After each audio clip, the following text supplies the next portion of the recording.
एक छोटा लड़का गलती से गाड़ी से टकरा कर मर गया। दफनाने के 4 दिन बाद वह अचानक घर में रहस्यमयी तरीके से दिखाई दिया। पुलिस को लगा कि यह मां है जो बच्चे की मौत की सच्चाई स्वीकार नहीं कर पा रही। उन्होंने बच्चे को कब्र से बाहर निकाला, लेकिन जमीन पर कीचड़ भरे छोटे पैरों के निशान देखकर फॉरेंसिक डॉक्टर ने सोचा, मामला शायद इतना आसान नहीं है। एक औरत बर्तन धो रही थी। धोते धोते उसे ऐसा लगा कि नाले से कोई आवाज आ रही है, जैसे कोई कह रहा हो, मैं तुम्हें मार डालूंगा। औरत बुरी तरह डर गई। जल्दी से उसने अपने पति को बताया, लेकिन आंख की आंख ने ध्यान नहीं दिया। उसने सोचा कि यह पड़ोसी के घर की मरम्मत की आवाज है। पत्नी बाथरूम जाने के लिए उठी। पड़ोसी के घर से फिर से ठोकने की आवाज आई। आंख की आंख अब बर्दाश्त नहीं कर सका।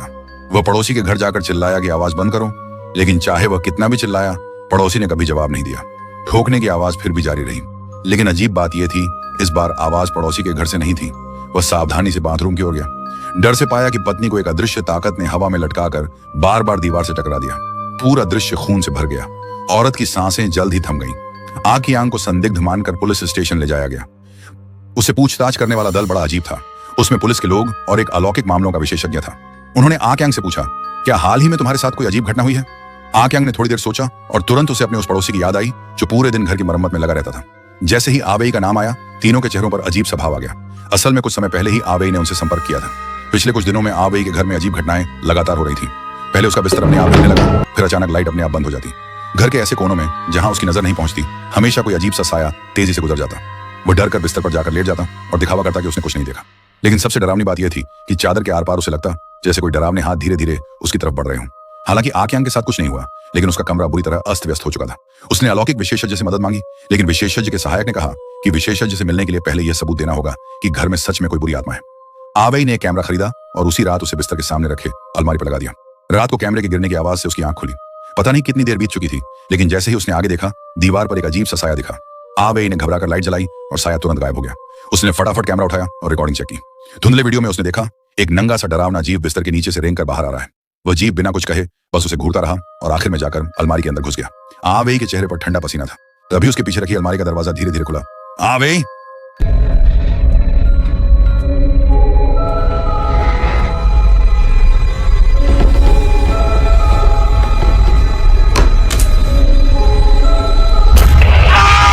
उस दिन पड़ोसी का बच्चा आवेई एवेई के आंगन में गेंद लेने आया। जाते समय उसने नल खोला ताकि थोड़ा पानी पी सके। तभी आवेई ने अचानक खिड़की पर जोर से थपथपाया और बच्चे को पानी न पीने के लिए चिल्लाया। बच्चा डर गया, धीरे धीरे पीछे हटने लगा। लेकिन जैसे ही वह सड़क पर पहुंचा, एक बस तेजी से आई और टक्कर हो गई। पुलिस मौके पर पहुंची, लेकिन बच्चा मर चुका था। बच्चे की मां का रो रो कर बुरा हाल हो गया। पड़ोसी उसे सांत्वना दे रहे थे, लेकिन आवेई कहीं नजर नहीं आया। कुछ ही देर बाद फोरेंसिक डॉक्टर को एक कॉल मिली। 4 दिन पहले दफन किया गया बच्चा फिर से घर लौट आया था। पुलिस का मानना था कि शायद मां बेटे की मौत बर्दाश्त नहीं कर पाई और शव को खुद ही कब्र से निकाल लाई। लेकिन जब फोरेंसिक डॉक्टर ने बच्चे की घिसी हुई उंगलियां और जमीन पर बने ताजा पैरों के निशान देखे, तो उन्होंने शक किया कि बच्चा खुद ही कब्र से बाहर आया होगा। इसी बीच दोनों लोग बातें कर ही रहे थे। कब्र में पहुंचाया और इस बार कब्र को सीमेंट से बंद करवा दिया। बाहर ताजा हवा लेने निकला तो उसने देखा सड़क पर एक बुजुर्ग महिला अवेई के घर की तस्वीरें ले रही थी। पास जाकर देखा तो वह देश की मशहूर अलौकिक घटनाओं की विशेषज्ञ निकली। बच्चे के साथ हुई अजीब घटना को सोचते हुए फोरेंसिक डॉक्टर ने उनसे मदद मांगी। उसी समय पड़ोसी का एक और बच्चा उस मृत बच्चे के घर में घुस गया। उसने बच्चे को देखा और अजीब लगा, फिर उसने धीरे से खिड़की पर दस्तक दी।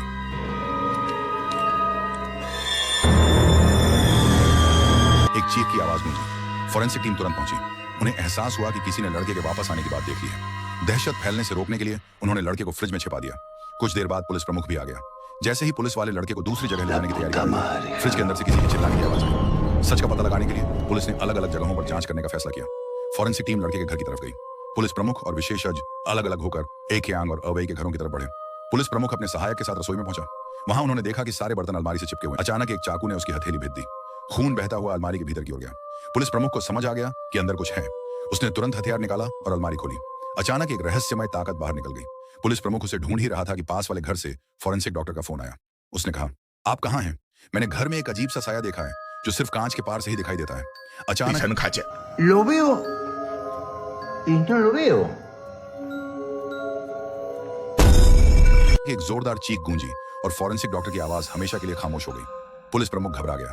वह सहायक के पास गया ताकि वहां से निकल सके, लेकिन सहायक ने उसे रोका और बिस्तर के नीचे इशारा करते हुए कहा, यहाँ कुछ है। उन्होंने बिस्तर का कपड़ा उठाया, कुछ नहीं मिला। लेकिन दूसरी ओर देखा तो बिस्तर के नीचे कुछ भयानक भरा हुआ था। पुलिस प्रमुख डर से भागा और फोरेंसिक डॉक्टर को ढूंढने पहुंचा, लेकिन वह गायब था। सिर्फ टूटा हुआ कांच पड़ा था। अलमारी के अंदर से आवाज आई। पुलिस प्रमुख ने लकड़ी हटाई और अंदर देखा। फॉरेंसिक डॉक्टर की आंखों में कांच के टुकड़े धंसे हुए थे। डर से हिलते पुलिस प्रमुख ने विशेषज्ञ की मदद लेने की सोची। इस बीच विशेषज्ञ दीवार की दरारों का अध्ययन कर रहा था। दरार के पार उसने गुमशुदा दाबे को देखा। तभी पुलिस प्रमुख आ पहुंचा।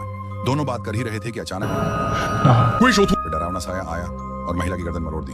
इस सदमे से पुलिस प्रमुख को हार्ट अटैक आ गया और वह बेहोश हो गया। दरार से वह भयानक प्राणी बाहर निकल आया। जब पुलिस प्रमुख होश में आया, वह प्राणी सामने खड़ा था।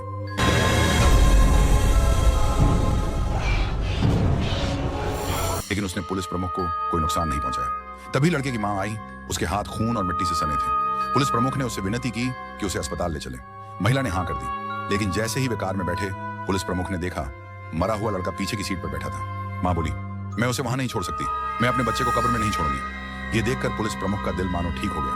वह अपनी कार लेकर भाग निकला। लेकिन तभी टूटी गर्दन वाला विशेषज्ञ अचानक बाहर आया। पुलिस प्रमुख ने जोर से एक्सीलेटर दबाया और भागा। कुछ दूर जाकर भी उसका मन शांत नहीं हुआ। आखिर वह 2 डिब्बे पेट्रोल लेकर लड़के के घर लौटा। जैसे ही दरवाजा खोला, उसने लड़के को फिर से देखा। ड्राइंग रूम में लड़के की मां पहले ही आत्महत्या कर चुकी थी। उसने सारा पेट्रोल घर में उड़ेल दिया और बाहर जाकर आग लगाने की कोशिश की।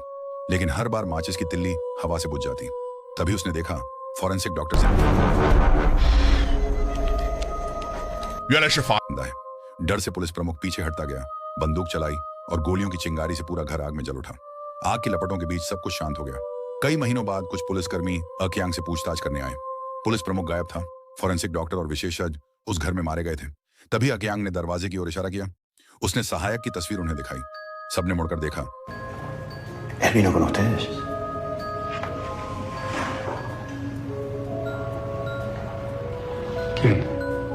पीछे की कुर्सी अचानक हिली।